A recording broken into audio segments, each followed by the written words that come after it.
Assalamualaikum warahmatullahi wabarakatuh. Perkenalkan, nama saya Armal Lutfia, NIM 1191092237. Di sini saya akan memperkenalkan nama-nama anggota dari kelompok 2. Yang pertama itu saya sendiri, Armal Lutfia. Yang kedua adalah Delia Puspa.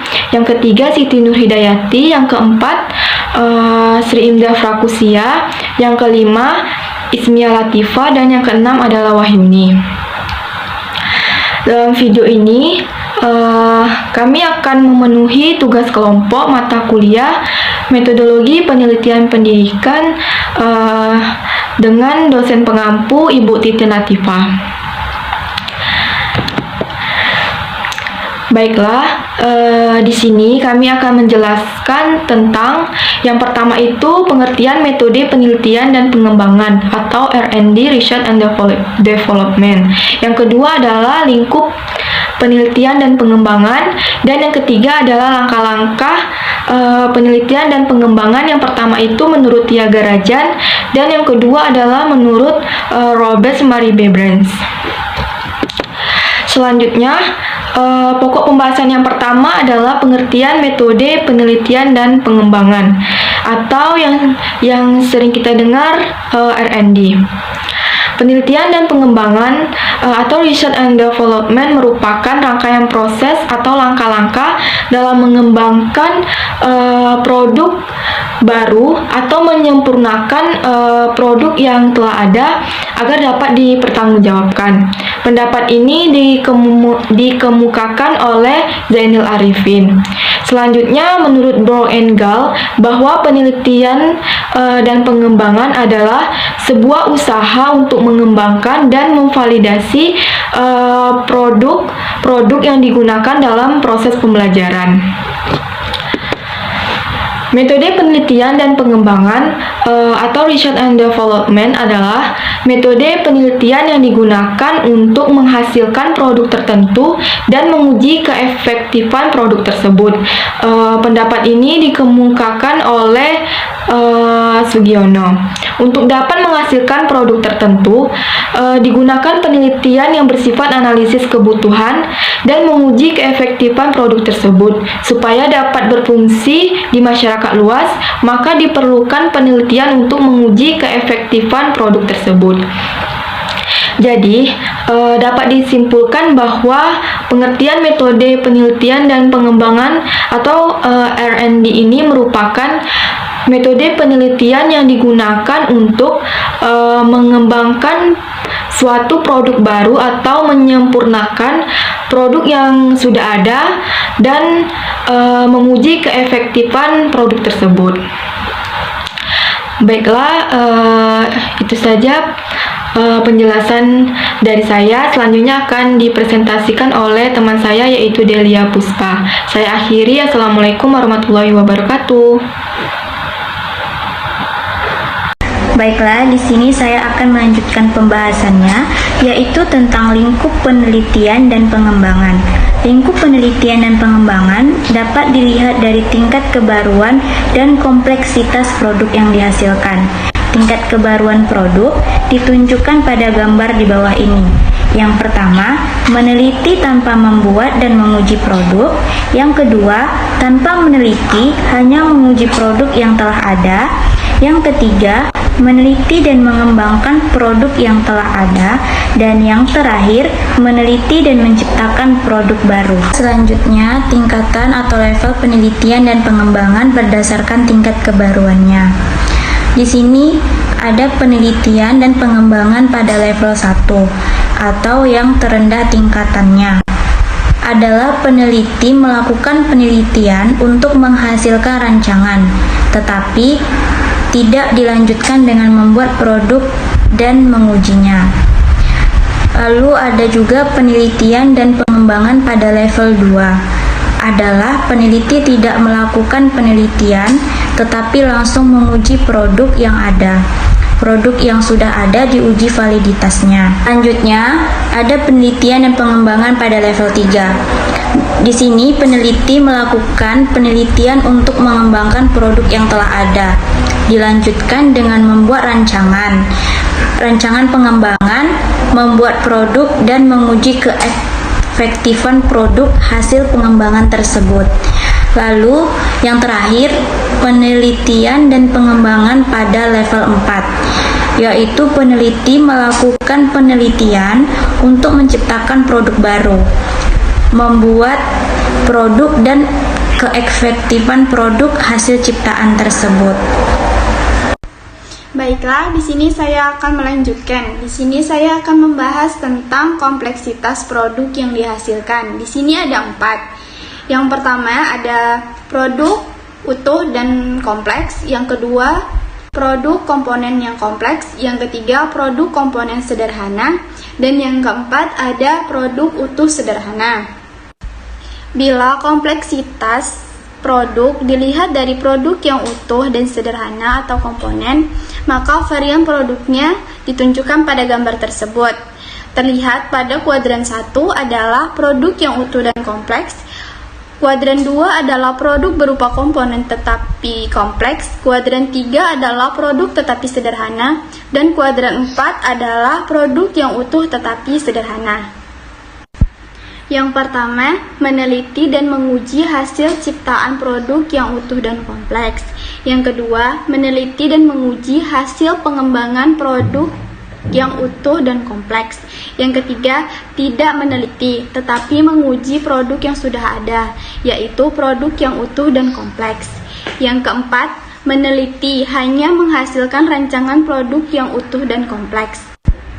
Yang kelima, meneliti dan menguji hasil ciptaan produk yang utuh tetapi sederhana.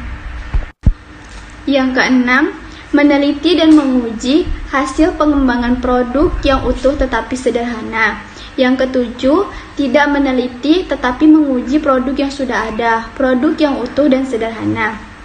Yang kedelapan, meneliti hanya menghasilkan rancangan produk yang utuh dan sederhana. Yang kesembilan, meneliti dan menguji hasil ciptaan produk berupa komponen tetapi kompleks. Yang kesepuluh, meneliti dan menguji hasil pengembangan ciptaan produk berupa komponen tetapi kompleks. Yang kesebelas, tidak meneliti tetapi menguji produk yang sudah ada, produk berupa komponen tetapi kompleks.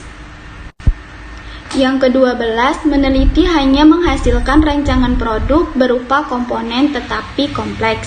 Yang ke-13, meneliti dan menguji hasil ciptaan produk berupa komponen yang sederhana. Yang ke-14, meneliti dan menguji hasil pengembangan produk berupa komponen yang sederhana. Yang ke-15, tidak meneliti tetapi menguji produk yang sudah ada, produk berupa komponen yang sederhana. Dan yang ke-16, meneliti hanya menghasilkan rancangan produk berupa komponen yang sederhana. Bila diinteraksikan antara level kebaruan dengan kompleksitas produk, maka karakteristik produk dalam penelitian dan pengembangan ditunjukkan pada tabel ini. Berdasarkan tabel ini, berikut level penelitian dan pengembangan ada 12, yaitu kehebatan hasil penelitian dan pengembangan selain didasarkan pada kebaruan dan kompleksitas produk yang dihasilkan. Lebih penting adalah kemanfaatannya. Produk yang dihasilkan memiliki manfaat secara praktis dalam membantu pekerjaan, sehingga pekerjaan lebih efektif, efisien, dan memuaskan. Selain produk dimanfaatkan dalam pekerjaan, juga dapat membantu aktivitas hidup manusia menjadi lebih nyaman. Produk yang kompleks dan baru, kalau tidak ada manfaatnya, juga tidak ada nilainya. Penelitian dan pengembangan menurut Tia Harijan 1974. Langkah-langkah penelitian dan pengembangan disingkat dengan 4D, yang merupakan perpanjangan dari Define, Design, Development, Dissemination. Define, definisi terhadap ini sering dinamakan dengan analisis kebutuhan, pengembangan, syarat-syarat pengembangan produk yang sesuai dengan kebutuhan, penggunaan, serta model penelitian yang dikembangkan. pengembangan dalam kurung R&D yang cocok digunakan untuk mengembangkan produk. Analisis bisa dilakukan melalui studi literatur atau penelitian pendahuluan. Di Harja DKK 1994 menyebutkan ada 5 kegiatan yang bisa dilakukan tahap define, yakni meliputi Fourth and Analysis. Analisis awal dilakukan untuk mengidentifikasi dan menentukan dasar permasalahan yang dihadapi dan proses pembelajaran sehingga melatar belakangi perlunya pengembangan. Learner Analysis, analisis peserta didik. Analisis peserta didik merupakan kegiatan mengidentifikasi bagaimana pembelajaran. Karakteristik yang dimaksud ialah berkaitan dengan kemampuan akademik, perkembangan kognitif, motivasi, keterampilan individu yang berkaitan dan topik pembelajaran di media, format, dan bahasa. Tes analisis, analisis tugas. Dalam hal ini, pendidik menganalisis tugas yang harus dikuasai peserta didik agar peserta didik bisa mencapai kompetisi minimal yang diterapkan.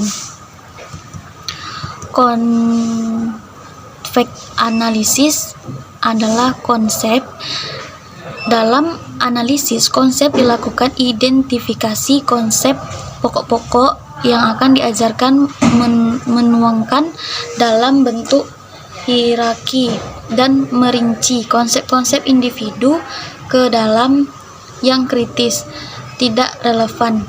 Analisis konsep selain menganalisis konsep yang akan diajarkan juga menyusun langkah-langkah yang akan dilakukan secara rasional. Specific instructional object, perumusan tujuan pembelajaran. Perumusan tujuan pembelajaran berguna untuk merangkum hasil dari analisis konsep dan analisis tugas untuk menentukan perilaku objek penelitian. Baiklah, saya Ismia Latifah akan melanjutkan pembahasan dari Saudari Wahyuni, yaitu poin kedua tentang tahap desain atau perancangan. Pada tahap ini berisi kegiatan untuk membuat rancangan terhadap produk yang telah ditetapkan. Menurut Thiagarajan dan kawan-kawan tahun 1974, ada 4 langkah yang harus dilalui pada tahap ini. 1. Construction Criterion Reference Test atau penyusunan standar tes, yang dimana penyusunan standar tes didasarkan pada hasil analisa, spesifikasi tujuan pembelajaran dan analisa peserta didik. Yang kedua, Media Selection atau pemilihan media. Pada pemilihan media didasarkan pada hasil analisis konsep, analisis tugas, karakteristik peserta didik sebagai pengguna serta sarana penyebaran penggunaan variasi media yang beragam. Yang ketiga, format selection atau pemilihan format. Pemilihan format dalam pengembangan perangkat pembelajaran bertujuan merumuskan rancangan media pembelajaran. Pemilihan strategi, pendekatan, metode, dan sumber pembelajaran. Yang keempat, initial design atau rancangan awal. Rancangan ini meliputi berbagai aktivitas pembelajaran yang terstruktur dan praktik kemampuan pembelajaran yang berbeda melalui praktik mengajar micro-teaching. Baiklah, saya Siti Nur Hidayati akan melanjutkan pembahasan dari Ismia Latifah. 3. Development atau pengembangan. Berisi kegiatan membuat rancangan menjadi produk dan menguji validitas secara berulang-ulang sampai dihasilkan produk sesuai dengan spesifikasi yang ditetapkan.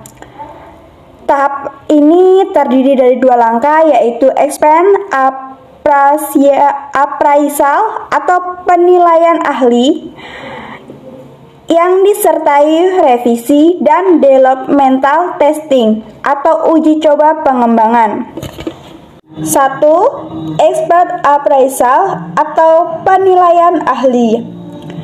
Expert appraisal merupakan teknik untuk mendapatkan saran perbaikan materi Tia Gregen DKK 1974 dengan melakukan penilaian oleh ahli dan mendapatkan saran perbaikan perangkat pembelajaran yang dikembangkan selanjutnya direvisi sesuai saran ahli. Yang kedua, developmental testing merupakan kegiatan uji coba rancangan produk pada sasaran subjek yang selanjutnya. Pada saat uji coba ini dicari data respon, reaksi atau komentar dari sasaran penggunaan model. Hasil uji coba digunakan memperbaiki produk. Setelah produk diperbaiki, kemudian diuji coba kembali sampai memperoleh hasil yang efektif. 4. Tahap diseminate atau penyebarluasan berisi kegiatan menyebarluaskan produk yang telah teruji untuk dimanfaatkan oleh orang lain. Yang kedua, menurut Robert Maribe Branch tahun 2009, langkah-langkah penelitian dan pengembangan dengan pendekatan ADDIE merupakan singkatan Analysis, Decision, Development, Implementation, Evaluation untuk mengembangkan produk yang berupa desain pembelajaran. Berikut penjelasannya. 1. Analisis berkaitan dengan kegiatan analisis terhadap situasi kerja dan lingkup sehingga dapat ditemukan produk apa yang perlu dikembangkan. Yang kedua, decision merupakan kegiatan perancangan produk sesuai dengan yang dibutuhkan. Yang ketiga, development adalah kegiatan pembuatan dan pengujian produk. Yang keempat, implementation adalah kegiatan yang menggunakan merupakan kegiatan perancangan produk sesuai dengan yang dibutuhkan. Yang ketiga, development adalah kegiatan pembuatan dan pengujian produk. Yang keempat, implementation adalah kegiatan yang menggunakan produk. Yang kelima, evaluation adalah kegiatan menilai apakah setiap langkah kegiatan dan produk yang telah dibuat sudah sesuai dengan spesifikasi atau belum. Itu saja yang dapat saya sampaikan, kurang lebihnya mohon maaf. Billahi taufiq wal hidayah. Wassalamualaikum warahmatullahi wabarakatuh.